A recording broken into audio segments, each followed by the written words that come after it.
नमस्कार।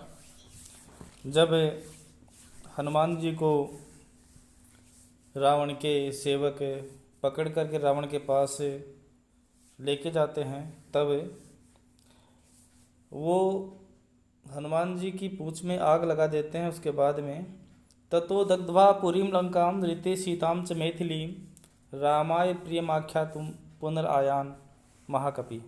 तब महाकपि हनुमान ने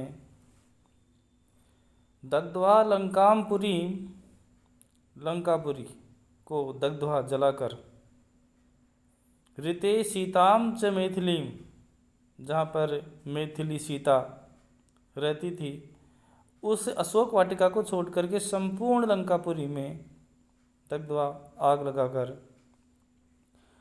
रामाय प्रियम आख्यातुम पुनः आयात, राम को प्रिय समाचार सुनाने के लिए वापस लौट आते हैं। हनुमान जी लंका में आग लगा करके राम को शुभ समाचार सुनाने के लिए वापस लौट आते हैं। सो अभिगम्य महात्मानं कृत्वा रामं प्रदक्षिणं नवेदयत् अमेयात्मा दृष्ट्वा सीतेति तत्वतः।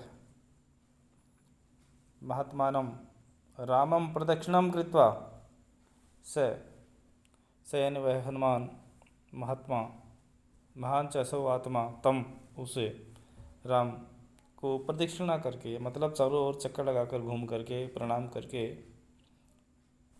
निवेदन करते हैं। हनुमान जी राम से निवेदन करते हैं कि दृष्टा सीता इति तत्वतः, कि सीता माता मेरे द्वारा देखी गई है, मतलब मैंने सीता का पता लगा लिया है, ऐसा वो श्री राम जी से निवेदन करते हैं। ततः सुग्रीव सहितो गत्वा तीरम महोदधे समुद्रम क्षोभमास सरई आदित्य सन्निभि। तथा उसके पश्चात श्री राम सुग्रीव के साथ महोदधे तीरम गत्वा, महान समुद्र के तट पर जाकर के,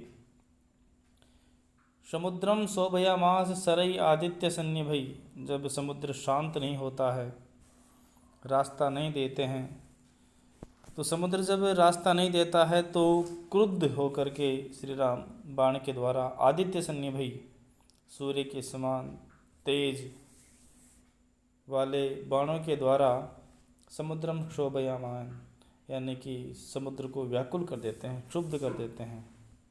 उसके बाद में दर्शयामास चात्मानं समुद्रः सरितांपति समुद्र वचनाच्चैव नलः सेतुम अकारयत्। उसके बाद में समुद्र सरितांपति, समुद्र सरितांपति यानी नदियों के स्वामी समुद्र, आत्मानम दर्शयामास, अपने आप को प्रकट करते हैं, यानी प्रकट होकर के समुद्र कहते हैं, समुद्र वचनात् चैव नलः सेतुम अकारयत्।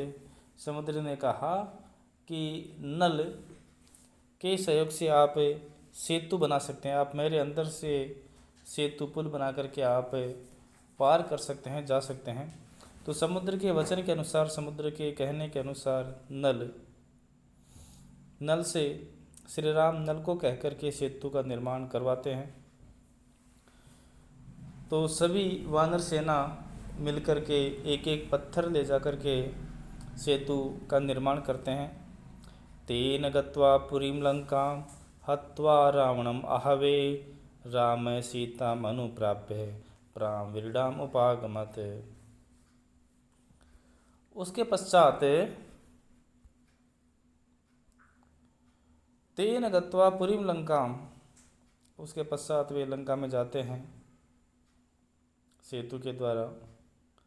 रावणम आहवे हत्वा, रावण को आहवे युद्ध में हत्वा मारकर, राम सीताम अनुप्राप्य पराम वृडाम उपागमत, राम सीता को प्राप्त करके पराम वृडाम, बहुत लज्जा को अनुभव करते हैं, लज्जा महसूस होती है उनको।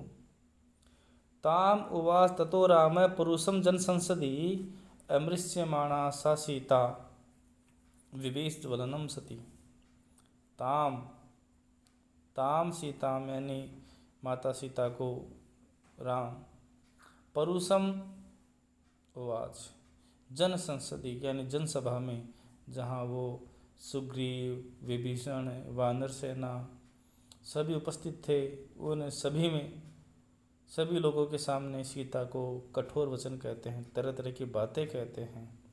अमृष्यमाणा सा सीता, इसलिए उन बातों को, उन कठोर बातों को सीता सहन नहीं कर पाती है और विवेश ज्वलनम सती, और वो आग में जल जाना चाहती है, सती हो जाना चाहती है, आग में प्रवेश कर जाती है।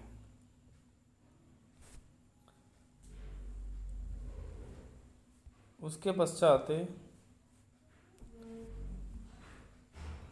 जब वो आग में प्रवेश करती है तो उसके पश्चात बाद में अग्नि देवता प्रकट होते हैं और वो कहते हैं कि जो सीता माता है वो बिल्कुल पवित्र हैं, आप इसको ले जा सकते हैं, कोई बिल्कुल भी दिक्कत नहीं है, बिल्कुल पवित्र है सीता माता।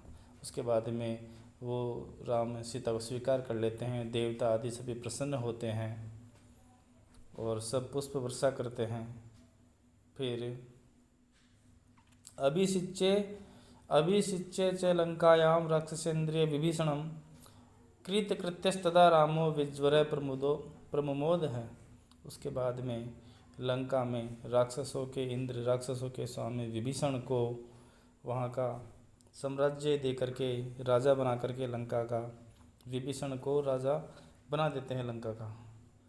कृत्यस्तदा रामो विज्वर प्रमुमोद, और वो कृतकृत्य हो जाते हैं कि इन्होंने मेरा सहयोग किया था युद्ध में, तो वो उपकार करके अपने आप को धन्य मानते हैं और प्रसन्न हो जाते हैं, चिंता से मुक्त हो जाते हैं।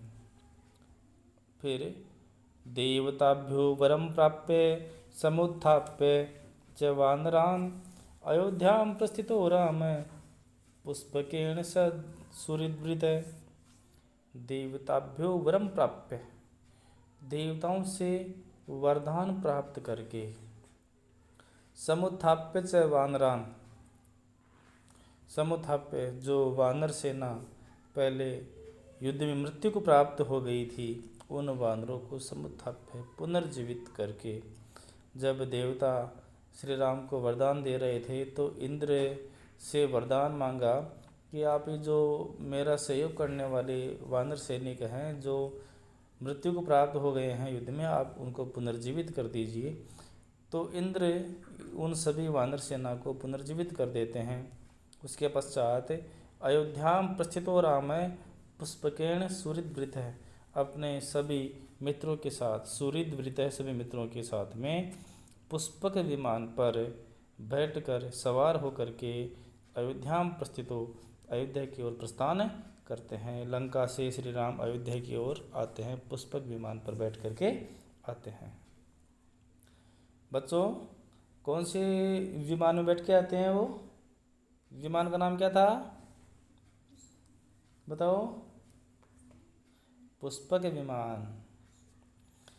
भरद्वाजाश्रमं गत्वा राम सत्य पराक्रम भरतस्य अन्तिके रामो हनुमन्तं व्यसर्जयत्।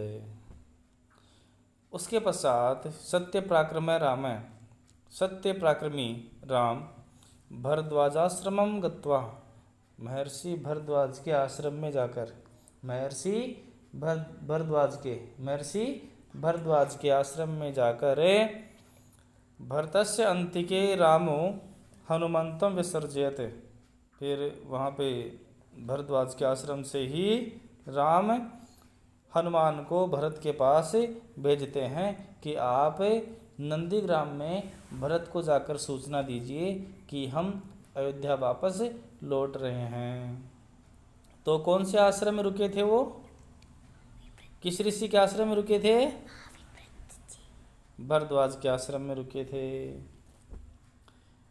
पुनराख्यायिकां जल्पन् सुग्रीव सहितस्तदा पुष्पकं तत्समारूह्य नंदीग्रामं ययौ तदा। उसके बाद उसी दिन वनवास के 14 वर्ष पूरे हो जाते हैं। उसी दिन वनवास के 14 वर्ष पूरे हो गए थे और फिर पुनः वो पुष्पक विमान पर बैठ करके सुग्रीव के साथ, सुग्रीव आदि के साथ पुष्पक विमान पर बैठ करके कहाँ से? भरद्वाज के आश्रम से पुनराख्यायिकाम जल्पन, अपना वृतांत, अपनी कहानी, अपने बारे में बताते हुए नंदीग्राम में आ जाते हैं वापस। कहाँ पे आ जाते हैं? नंदीग्राम में, जहाँ पर भरत उनकी चरण पादुकाओं को लेकर के क्या कर रहे थे? शासन कर रहे थे। वहाँ पर पहुँच जाते हैं।